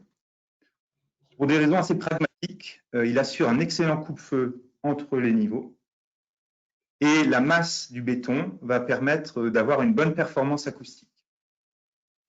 En volume, nous avons 50% de bois et 50% de béton.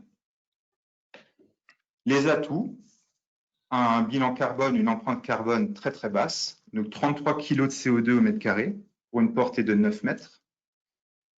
Et nous nous sommes amusés à faire un calcul dynamique puisqu'il a été confirmé lors de la conférence de presse du 24 novembre par Barbara Pompili et Emmanuel Vargon.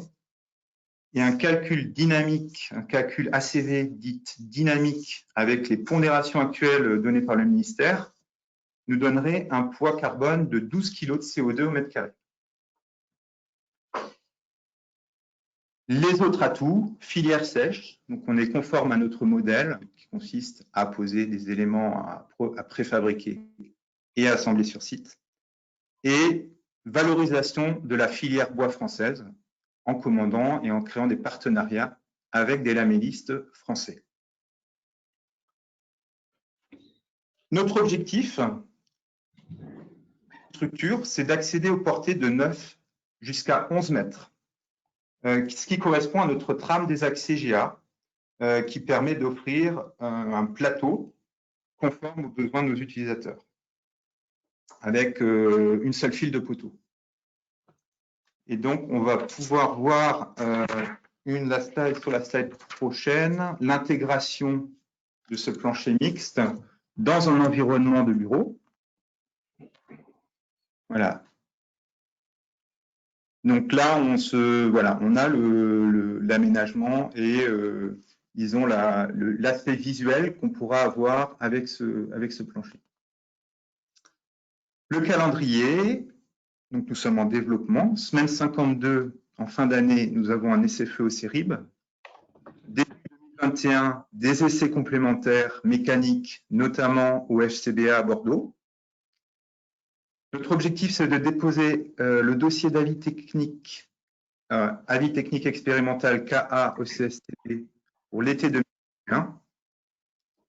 Deuxième semestre 2021, montage de 2 bancs de préfabrication pour industrialiser la solution et avec un objectif d'être en capacité de produire dès 2022 25 000 m² par an sur notre site de Colmar, qui a l'avantage d'être à proximité immédiate d'un scieur lamelliste qui a de bonnes capacités de production. Voilà en quelques mots. Je vous remercie pour votre attention et je suis à votre écoute. Merci David. Merci David, c'est Christophe. J'espère que j'ai bien réussi à faire passer les slides. Je crois que… C'est parfait. C'est gentil, merci. Du coup, on a quelques questions et avant qu'on bascule sur le deuxième coup de cœur, on vous propose peut-être de les partager. Donc, la première question que je vois concerne le basculement ACV statique et dynamique. De poser la question, la différence qu'il y a, si vous avez le chiffre éventuellement disponible, parce que vous avez parlé de l'ACV dynamique. Et l'autre question qui était liée, c'était de savoir comment était gérée la fin de vie dans les calculs qui ont été faits pour largage, stockage. Alors, les calculs ont été confiés au CERIB pôle environnement, c'est-à-dire qui font ceux qui émettent les FDES. D'accord. Une présentation FDES a été réalisée avec l'hypothèse de fin de vie des matériaux classiques. D'accord. Donc, je ne saurais pas répondre quelles sont les hypothèses qui ont été retenues, mais… J'en profite pour signaler que du coup, dans notre prochain brief, on traitera sûrement ces problématiques de comptabilité du bois et plus largement des PCP. Donc, on aura l'occasion d'y travailler, parce que je vois que ça génère de l'envie et de l'énergie chez chacun. N'hésitez pas à venir réfléchir avec nous. Ensuite, il y a une autre question. On précise que c'est les hypothèses du FCBA qui ont été retenues pour les hypothèses fin de vie. D'accord. OK. Il y a une question qui a été posée sur les applications de la solution que vous avez présentée. Il y a des applications sur le logement. Enfin, quels sont les secteurs qui peuvent être concernés? Alors, notre modèle, nous sommes spécialisés dans le bâtiment tertiaire du bureau et le plancher mixte a vraiment été développé dans ce sens. Aujourd'hui, tout ce qui est logement, pour nous, c'est notre filiale Haut-Savoie qu'on a acquis en 2018 et qui produit, qui conçoit des bâtiments, murs ossature bois ou en module 3D. D'accord. Voilà. OK. Merci pour la réponse. On a 2-3 questions qui sont relatives à la liaison entre le bois et le béton. Quel est le mode de fixation? C'est une très bonne question. Le mode de connexion entre le bois et le béton, c'est le cœur du réacteur de ce projet de développement. Et nous avons souhaité développer notre propre système, donc GA. On a une grande expertise dans nos usines, une grande expertise du béton, puisque c'est quelque chose que le groupe pratique depuis 50 ans. On a 3 usines béton. Et l'objectif, c'est de pouvoir mettre à profit cette expertise béton dans les formulations de béton extrêmement poussées et d'obtenir un système de connexion propre à GA, c'est-à-dire autonome. On ne dépendra pas d'un avis technique extérieur, on aura notre propre système et c'est pour ça qu'on passe par la case avis technique. D'accord, ok. Très bien. Ensuite, il y a allez, encore une ou deux questions, David. Hein. C'est pas facile l'exercice des questions-réponses. Allez-y, allez-y. Pour l'instant, c'est au top. Hein. Quel est le type de bois qui est utilisé dans la solution?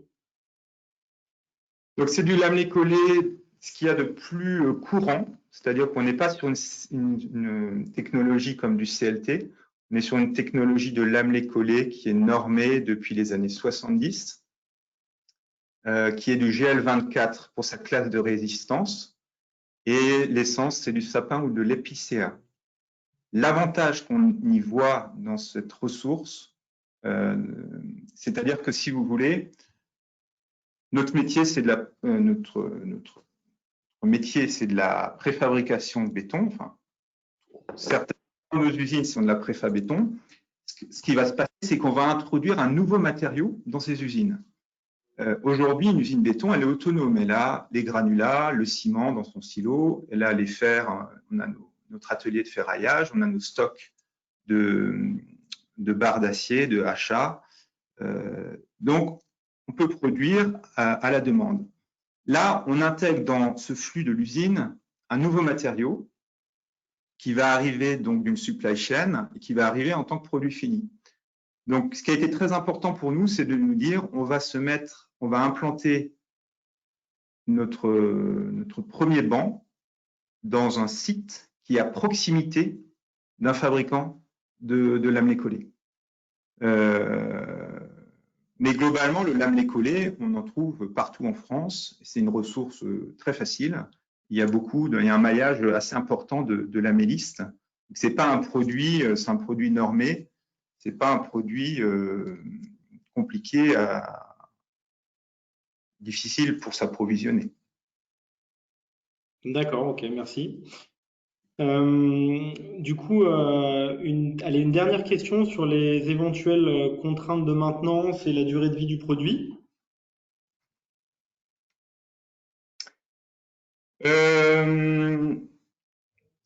Le produit protégé, en fait, que ce soit en phase stockage ou en phase chantier, par sa dalle béton. Donc, on sait que les deux ennemis du bois, c'est l'eau et le feu. Au sujet de l'eau, on a voulu en fait créer cette espèce de chapeau, hein, pour pallier à tous les sujets de conditionnement et de pluie et d'intempéries en phase chantier. En phase exploitation, on va préférer chez GA, sur les pièces humides et sanitaires, de mettre une dalle béton. Donc en fait, le plancher va être plutôt dans les zones nobles du premier jour et va pas être soumis à des risques d'humidification en phase d'exploitation. D'accord. Très bien. Il y a beaucoup de questions. Allez, on s'en laisse une toute dernière. Allez-y, allez-y. Je peux répondre plus vite. Il y en a beaucoup. Du coup, on vous les fera suivre pour qu'on amène des réponses par la suite. Il y a une question qui est posée sur l'acoustique. Est-ce qu'il y a des contraintes particulières? Quel est le niveau d'isolation acoustique? C'est la question qui est posée. Il y a beaucoup de questions très pointues. Hein, donc là, on sent qu'on a des gens qui connaissent l'acoustique vis-à-vis du bureau, hein, je parle donc de tertiaire, ne pose pas du tout de problème, à condition de mettre à condition d'avoir un faux plancher et de mettre sous les vérins, si vous voulez, un résilient qui en caoutchouc de 1 cm pour les bruits solidiens. Mais donc on va faire un masse-ressort-masse. L'avantage de cette solution, c'est qu'on a nos 8 cm de béton. Pourquoi 8? Ça correspond au coupe-feu 1 heure. On a vraiment mis la matière le strict minimum nécessaire pour réaliser le coupe-feu 1 heure dans le béton. Mais cette masse nous apporte un grand bénéfice par rapport à l'acoustique. Et vis-à-vis de solutions, disons, en 100% bois, on a pu récupérer des tests qui sont assez similaires en Autriche et on a des performances qui vont être supérieures. Donc, on aura les performances du HQE et de toutes les certifications bureau sans aucun problème. D'accord, très bien. David, je vous propose qu'on s'arrête là. Merci à vous en tout cas. Comme l'expliquait Cécile, hein, ça a été une solution qui a été identifiée comme coup de cœur du hub. On est sur une solution pragmatique où on voit que ces économies de matière, là tout à l'heure on parlait d'économiser des mètres cubes, et il y a eu beaucoup de questions d'entre vous sur oui mais à quel prix, de quelle façon, etc. Donc là on a une solution qui est inspirante je pense hein, sur les différentes pistes pour économiser de la matière, notamment avec de la préfabrication, du mélange de matériaux. Donc merci à vous David pour cette présentation inspirante. Et sans transition, du coup David, je vous ferai suivre les différentes questions, comme on n'a pas pu répondre à toutes, on s'en excuse. On vous propose sans transition aucune de basculer sur le deuxième coup de cœur du hub, où tout à l'heure on était sur la réduction des volumes avec une solution de préfabrication. Et là, on va basculer plutôt sur la réduction des intensités carbone avec les fameux géopolymères. Il y a eu pas mal de questions posées sur les géopolymères. Donc c'est à nouveau un David qui vient nous voir, qui va nous parler du coup de la solution de Hoffmann Green Cement Technologies. Et David, je pense que vous êtes avec nous. Je vous laisse la parole. D'accord, merci Christophe. Bonjour à toutes et à tous. Donc moi, je suis David Guglielmetti, je suis donc le directeur du développement de Ciment Hoffmann. Et donc j'ai 5 minutes pour vous expliquer quel est notre projet, où est-ce qu'on en est et ce vers quoi on veut aller. Donc voilà, on va passer directement au slide d'après, Christophe. Donc, j'ai choisi pour illustrer cette présentation, tout d'abord de vous montrer un visuel de ce nouveau process industriel, de cette nouvelle cimenterie. Donc, ce qui interpelle en général les gens quand ils viennent visiter notre site, c'est l'absence de four, l'absence de cheminée, l'absence de carrière, ce qui rend notre process tout à fait différenciant. Ça veut dire que notre aventure, au-delà d'être une rupture scientifique sur la manière d'élaborer nos ciments, c'est aussi une rupture industrielle, puisqu'on est sur vraiment un changement de paradigme total par rapport à ce qui s'est fait jusqu'à présent. Quand je parle de changement de process industriel, pas de cheminée, pas de four, je ne suis pas dans un esprit de focaliser, notamment par rapport aux cimenteries. Quand on parle d'autres matériaux de construction, on peut aussi parler de terre cuite et son nom est suffisamment explicite pour comprendre que là aussi, il y a des nécessités de cuisson. Donc voilà, donc nous, on est sur un procédé qui est un mélange à froid. On utilise des coproduits issus de l'industrie. Donc on est à la fois sur la préservation des ressources et à la fois sur un besoin en énergie très faible, ce qui nous permet de diminuer de façon drastique le niveau de CO2. Et donc cette première usine est une usine pilote et nous sommes en train de démarrer la construction de H2 et de H3 qui sont 2 usines supplémentaires qui vont venir compléter le maillage de notre process. Donc la particularité également de notre usine, c'est le fait de stocker plein de matières différentes, puisqu'il est très important chez Hoffmann de faire la preuve que derrière le mot ciment, finalement, ça peut être plein de sourcing et de technologies différentes. Et donc, nous avons tout un tas de silos pour accueillir ces différentes matières. Et ce qui est très particulier dans notre usine, c'est que le prémix que nous obtenons en rajoutant des activateurs qui vont recréer des systèmes de liaison à l'intérieur de ces nouveaux ciments est issu donc de l'ajout d'activateurs qui, pour certains, tiennent dans un verre pour former 1 tonne de nos ciments. Donc, on est sur à la fois un système de pesée excessivement précis. Donc, c'est des systèmes dont on s'est inspiré par rapport à l'industrie alimentaire. Et la deuxième chose, c'est la qualité du mélange qui est très importante parce que vous imaginez bien que si on met très peu de produits pour obtenir 1 tonne, ça veut dire que ces produits doivent se mélanger de façon très homogène dans l'entièreté du produit fini. Donc ça, c'est aussi quelque chose de très particulier. Pour pouvoir construire les 2 usines supplémentaires, nous avons fait une levée de fonds il y a maintenant à peu près 1 an de 75 millions d'euros, ce qui va permettre donc à Hoffmann de pouvoir répondre à son plan stratégique à 5 ans de pouvoir faire donc ces 2 usines et de pouvoir également mener toutes les actions de certification qui ont démarré il y a 3 ans maintenant.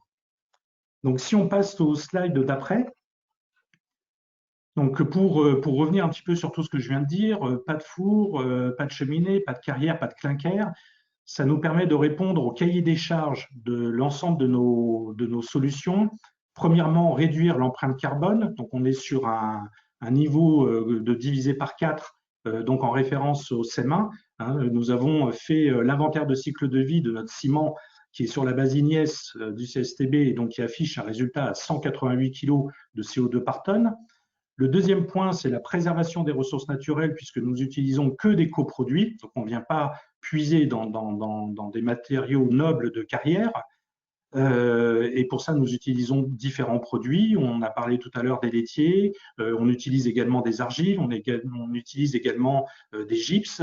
Et nous sommes en train de déposer un brevet sur une 4e technologie avec un coproduit qui est encore totalement différent des autres. Et le dernier point, c'est de dynamiser donc l'économie circulaire et les matériaux locaux. Et notamment quelque chose qui est très important, c'est justement la taille de nos futures usines à 250 000 tonnes de production chacune, donc qui sont des usines, on va dire, de moyenne importance, mais qui vont nous permettre, par l'agilité de notre process industriel, parce que nous n'avons pas de rejet, nous n'avons pas de déchets, d'avoir un niveau d'acceptabilité très facilité et donc une possibilité de pouvoir s'implanter un petit peu partout où nous le souhaitons. Ces 188 kg de CO2, on vient également de réaliser 2 FDES, une d'1 mètre carré de plancher de 20 cm d'épais, où on arrive à 16 kg de CO2 par mètre carré, et 1 mètre carré de mur, où on arrive à 14,8 kg de CO2 par mètre carré de mur sur un mur de 18 cm d'épais, ce qui fait à peu près des bétons aux alentours des 80 kg de CO2 par mètre cube. Donc tout ça est à comparer aux éléments que vous avez donnés tout à l'heure, qui étaient aujourd'hui en moyenne des bétons à 210 kg par mètre cube, enfin de CO2 par mètre cube, pardon, et avec cet horizon 2030 où on souhaite arriver à 135. Donc nous sommes d'ores et déjà sur cette trajectoire et nous sommes déjà capables de produire ces nouveaux ciments à 80 kg. Un élément très important, c'est le multi-sourcing. Je le disais tout à l'heure, on utilise des laitiers, on utilise de l'argile, du gypse. Demain, une 4e technologie, un 4e brevet. Je crois qu'on l'a vraiment suffisamment dit pendant cet exposé, et c'est vraiment quelque chose de très important, c'est la multiplicité des solutions. Il n'y a pas de baguette magique qui va répondre à tous les maux de la Terre, c'est une multitude de solutions qui vont permettre d'apporter chacune leur contribution et d'atteindre les futurs enjeux du développement durable.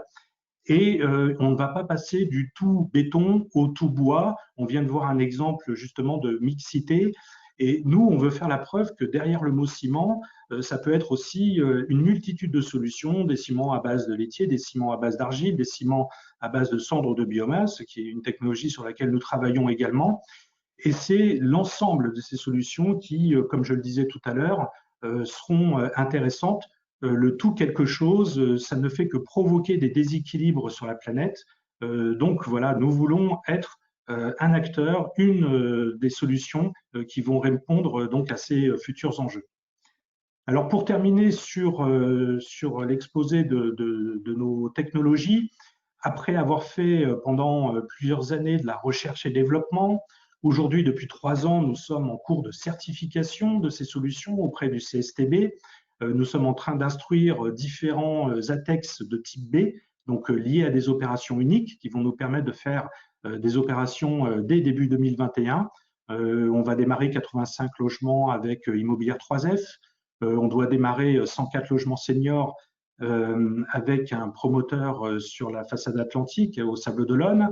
On doit démarrer également des bureaux pour le compte d'Unibail avec Eiffage à Gaîté-Montparnasse et l'ATEX B également de notre propre usine, puisque notre future usine que nous démarrons, c'est une tour de 70 mètres de haut qui va être faite en coffrage glissant avec nos technologies. Donc, derrière tous ces travaux de certification, derrière tous ces travaux de recherche et développement, ce qui est intéressant aujourd'hui, c'est qu'on est dans une phase de réalisation de pièces à partir de nos technologies.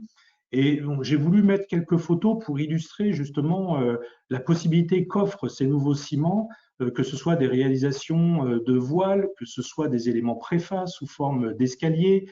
Au milieu, en bas, vous avez la photo de la réalisation d'un prototype que nous avons fait pour s'assurer que nos technologies permettaient de faire du coffrage glissant pour notre future usine. Et de part et d'autre, vous avez des produits décoratifs, des bétons drainants, des bétons désactivés.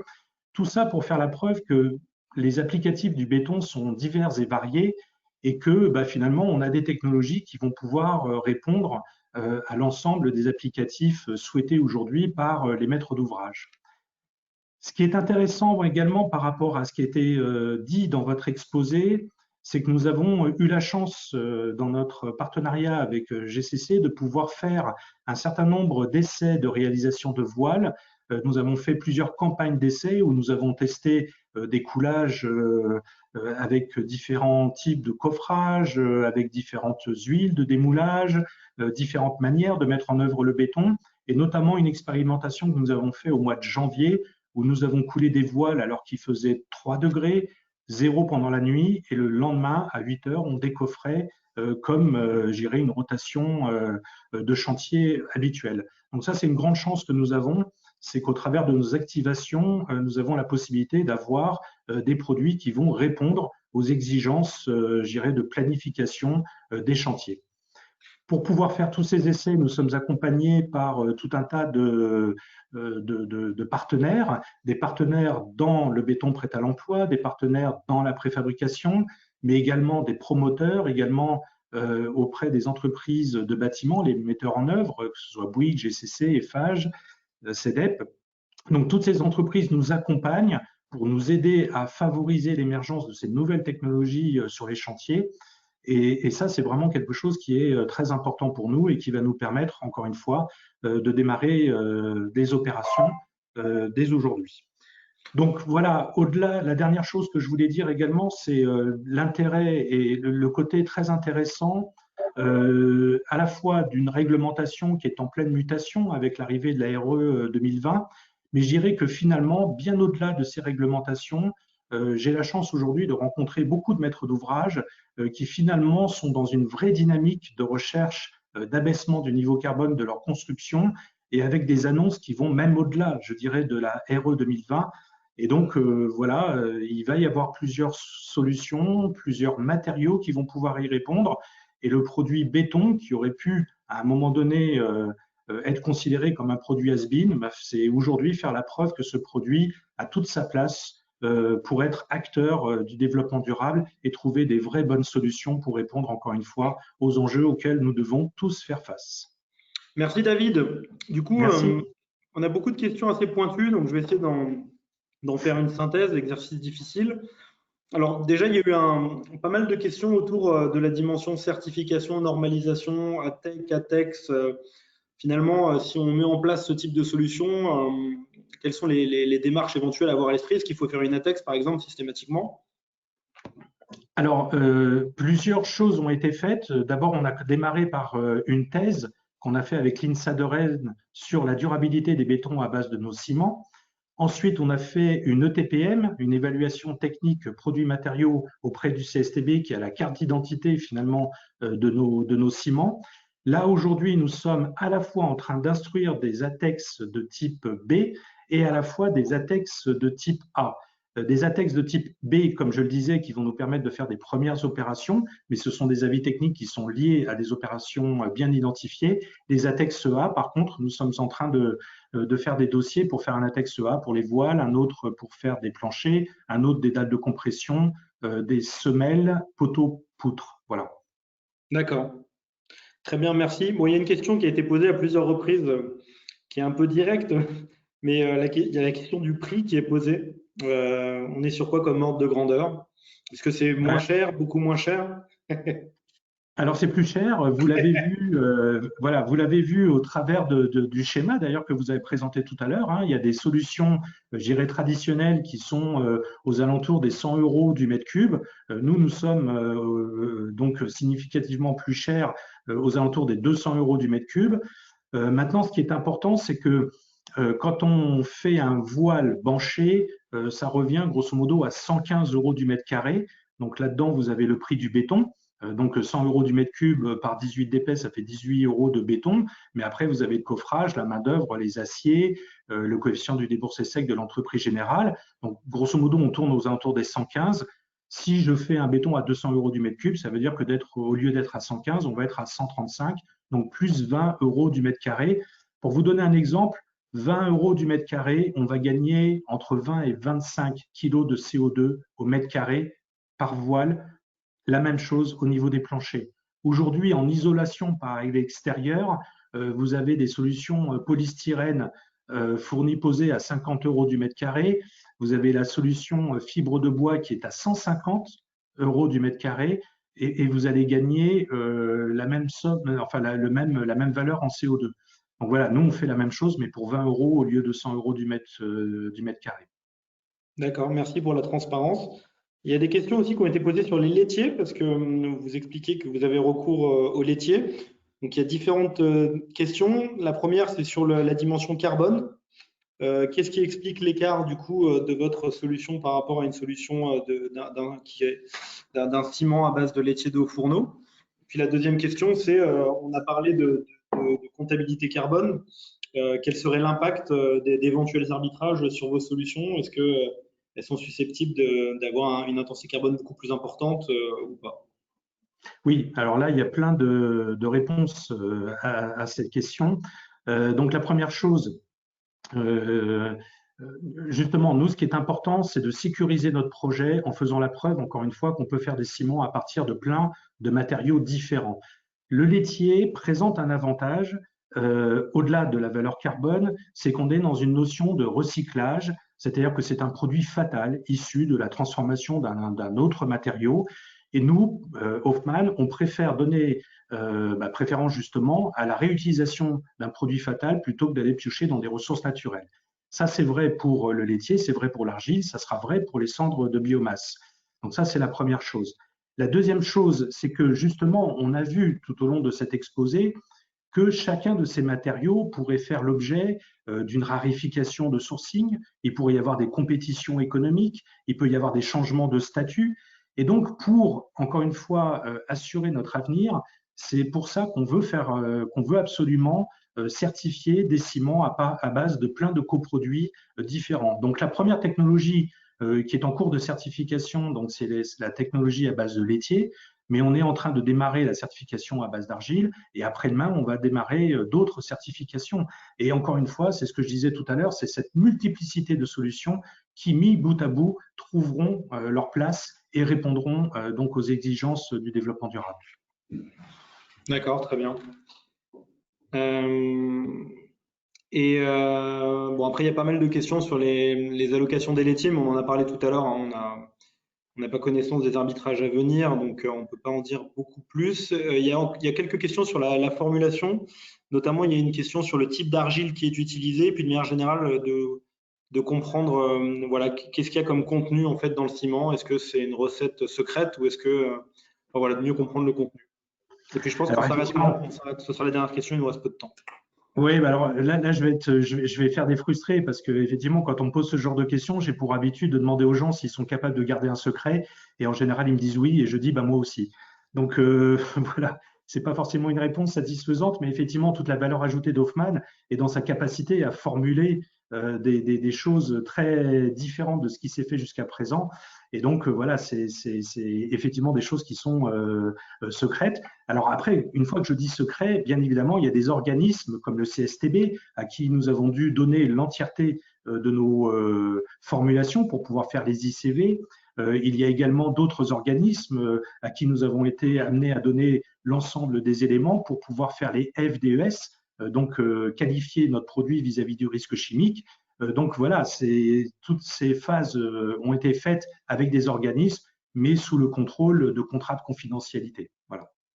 D'accord.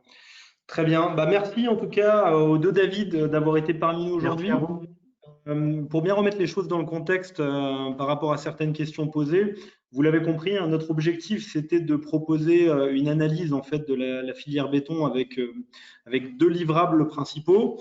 L'objectif c'était dans un premier temps, et on l'a fait sur le format d'une étude collective, c'était de réaliser une cartographie en fait de l'ensemble des leviers qu'on a pu identifier et donner la grammaire du béton en fait.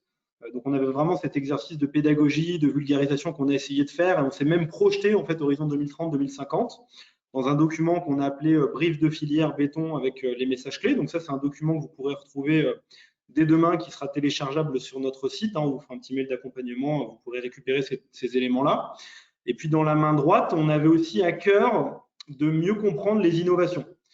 Et d'ailleurs, je le redis pour que ce soit clair, en fait, les deux innovations qui vous ont été présentées, elles ont été retenues en fait par l'ensemble des communautés qui font partie du hub des prescripteurs bas carbone, hein, qui les ont jugées intéressantes, inspirantes par rapport aux objectifs de neutralité carbone que nous avons. Voilà.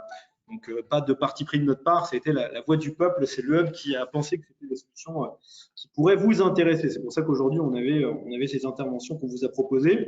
Il en a découlé un book innovation. Cécile nous a présenté tout à l'heure un panorama de ces différentes innovations qu'on a essayé de remettre dans les différents leviers, hein, les innovations qui contribuent à diminuer la quantité, les innovations où on travaille plutôt sur l'intensité et puis les démarches d'ingénierie. Et pareil, ce book innovation sera aussi disponible demain. On avait à cœur en fait d'avoir d'un côté les messages clés du brief de filière et puis de l'autre côté le book innovation, parce qu'on l'a vu et ça a été dit tout à l'heure, on s'est rendu compte en faisant cet exercice qu'il n'y avait pas de solution miracle, mais par contre que l'innovation pouvait être un moteur de progrès extrêmement intéressant pour réussir les objectifs de neutralité carbone. Et donc voilà, on vous adressait un book innovation. Il y a beaucoup de choses, donc on y a passé du temps, on a essayé de porter des avis. C'est pas toujours un exercice facile. En tout cas, on espère que ça vous inspirera. Et l'objectif, on l'avait dit en préambule, c'est d'accélérer la compréhension et la maîtrise de la culture du carbone. Nous espérons en tout cas que ces documents vous seront utiles, et puis aussi d'aider à une prescription éclairée. Voilà, donc on espère que tout le travail qui a été fait, hein, moi je me fais porte-parole d'une grande communauté de gens qui ont travaillé là ces derniers mois, on espère que tout ça, ça vous aidera, enfin en tout cas ça aidera à mettre en lumière les bonnes pratiques, les bonnes idées, et il y en a de très très nombreuses.